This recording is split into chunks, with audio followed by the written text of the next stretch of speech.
பெஞ்சல் புயல் இன்று பிற்பகலில் கரையை கடக்கும் என கூறப்பட்டிருந்த நிலையில் தற்போது இன்று மாலை கரையை கடக்க வாய்ப்பிருப்பதாக கணிக்கப்பட்டிருக்கிறது. இந்நிலையில் கடலூர் மாவட்டத்தில் கடல் சீற்றத்துடன் காணப்படுகிறது. இதனால் அங்கிருக்கும் மீனவர்கள் அச்சமடைந்திருக்கின்றனர். விவரங்களோடு செய்தியாளர் ஸ்ரீதர் இணைந்திருக்கிறார். ஸ்ரீதர், இதற்கு முன்பு நம்ம கூவத்தூர் கடற்கரை ஒட்டி இருக்கக்கூடிய இடங்கள்ல இருக்க மக்கள் கிட்ட பேசும்போது அவங்க மக்கள் இன்னும் அப்புறப்படுத்த கூட இல்லை, தேவையான அத்தியாவசிய பொருட்கள் கொடுக்கறதுக்கான ஏற்பாடுகள் கூட செய்யலை அப்படின்னு நம்ம செய்தியாளர் முருகேசன் பதிவு பண்ணியிருந்தாரு. இப்ப நீங்க இருக்கும் இடத்துல என்ன நிலையா இருக்கு? மீனவர்கள் தரப்புல இருந்து என்ன சொல்றாங்க?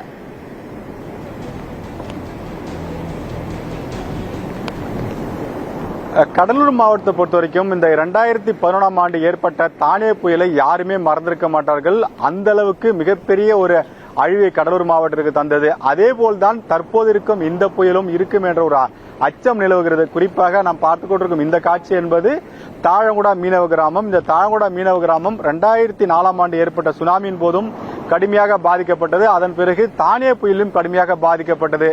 தானே புயல் உருவாகி பல மணி நேரம் கழிச்சுதான் இந்த பகுதிக்கு வந்தது. அது மட்டுமல்லாமல் அதே சூழல் தான் தற்போதும் நிலவுவதாக இந்த கிராம மக்கள் தெரிவிக்கிறார்கள். குறிப்பாக தானே புயல் வருவதற்கு முன்பாக என்ன சூழல் இருந்ததோ, பெரிய மழை கிடையாது, பெரிய காற்று கிடையாது, ஆனால் அலையின் சீற்றம் மட்டும் கடுமையாக இருந்தது. அந்த கடும் சீற்றத்தை தான் நாம் கழுகு பார்வை காட்சியில் பதிவு செய்திருக்கிறோம். குறிப்பாக இந்த பகுதி முழுவதுமாக நேற்று கடல் பெரிய அளவுக்கு அலை இல்லை, மழை இல்லை. இன்று காலை கூட மழை இல்லாமல் தான் இருக்கிறது. ஆனால் கடல் சீற்றம் மட்டும் கடுமையாக இருக்கிறது. இதற்கு சொல்லப்படும் காரணம் கடலுக்குள் இருக்கும் இந்த புயலின் வேகம் அதிகரித்துக் கொண்டே இருக்கிறது, அதன் சுழற்சியும் அதிகரித்துக் கொண்டே இருக்கிறது. அதைதான் இந்த கடல் சீற்றம் உறுதிப்படுத்துவதாக மீனவர்கள் தகவலாக உள்ளது. கடலில் இதுபோல் புயல் இருக்கும் சமயத்தில் அலையின் சீற்றம் அதிகமாக இருக்கும். அந்த அலையை வைத்தே மீனவர்கள் முடிவு செய்து விடுவார்கள் எந்த அளவுக்கு புயலின் தாக்கம் இருக்கும் என்று. அவர்கள் அனுபவ ரீதியாக சொல்கிறார்கள், இந்த புயல் மிகப்பெரிய ஒரு பாதிப்பை ஏற்படுத்தும் என்று தெரிவிக்கிறார்கள். இது குறித்து பேசுவதற்காக இந்த பகுதியை சேர்ந்த மீனவர் நம்முடன் சிவா இருக்க, அவளை கேட்கலாம். ஐயா வணக்கம். இந்த கடல் சீற்றம் எப்படி இருக்குது? இது எப்படி நீங்க உணர்றீங்க? உங்க ஊர் ஒவ்வொரு சமயத்திலும் இது பாதிக்கப்படுது, இப்போ எப்படி இருக்குது உங்க ஊர் பார்த்தா? எங்கள் ஊர் பார்த்தா தானே புயல் பாதிக்கப்பட்ட மாரி தான் இப்பயும் அதே மாரி தான் இருக்குது. ஆனால் அதோட அதிகமான நிலை தான் அதிகமாக இருக்குது. மக்கள் எல்லாமே ஒரு மாசமா தொழிலுக்கு போக நாங்கள் எல்லாம் வீட்டில் தான் இருக்கிறோம். அதுக்கான கவர்மெண்ட் எங்களுக்கான உதவி நிதி நாங்கள் வீட்டில் இருக்கிற டைம் ஏதாவது எங்களுக்கு கொடுத்தா நாங்கள் எதாவது நல்லபடியாக நாங்கள் இருப்போம். போட்டு எல்லாமே கரை ஒதுங்கி தான் இருக்குது. எந்த போட்டுமே சேதாரம் படுத்தாத அளவுக்கு நாங்கள் ஓரம் ஒதுக்கி வச்சுக்கிறோம். ஆனாலும் எங்கள் போட்டு எல்லாம் டேமேஜாக இந்த புயலால் காரணமாக டேமேஜ் ஆகும். அந்த ஒரு காரணத்துக்காக நாங்கள் எல்லாமே இருக்கிறோம். ஆனால் எங்களுக்கான பாதுகாப்பு எதுவும் இல்லாமல் இருக்குது. எங்களுக்கான முன்னுரிமை எதுவும் ஒன்றும் எங்களை யாரும் பார்க்கவில்லை.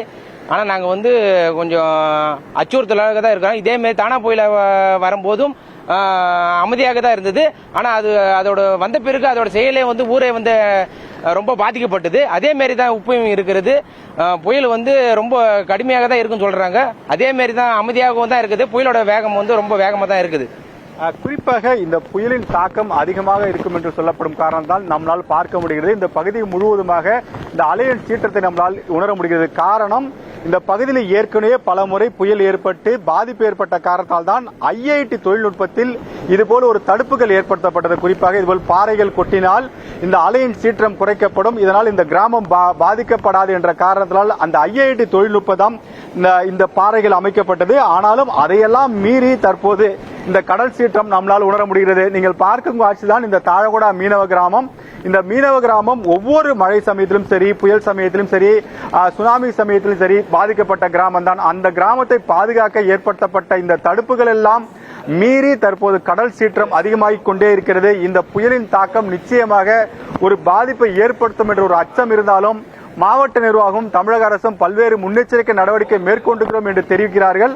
ஆனால் அதையெல்லாம் இந்த புயல் ஏற்றுக்கொள்ளுமா அல்லது தடையை மீறி உள்ளே புகுந்து நாசம் பண்ணுமா என்பது இன்னும் சில மணி நேரத்தில் தெரிய வரும். குறிப்பாக கடலூரை பொறுத்த வரைக்கும் மழை, பெரிய காற்று இல்லை, ஆனால் கடல் சீற்றம் கடுமையாக இருக்கிறது. இந்த கடல் சீற்றம் காரணமாக ஒட்டுமொத்தமாக இந்த புயலின் தாக்கம் அதிகமாக இருக்குதான் நம்மளால் உணர முடிகிறது. தானே புயலை நினைவுபடுத்தும் விதமாக இந்த பெஞ்சல் புயல் இருப்பதாக அங்க இருக்கும் மீனவரும் தெரிவித்திருந்தார். பலமுறை பாதிப்பு ஏற்பட்ட பகுதி தான் இது. அத்தியாவசிய பொருட்கள் கூட சரியா எங்களுக்கு கிடைக்கல, யாரும் எங்களை பார்க்கலன்னு அங்க இருக்க மீனவர் சொல்லியிருந்தாரு. களத்திலிருந்து தகவல்களை வழங்கியமைக்கு நன்றி ஸ்ரீதர்.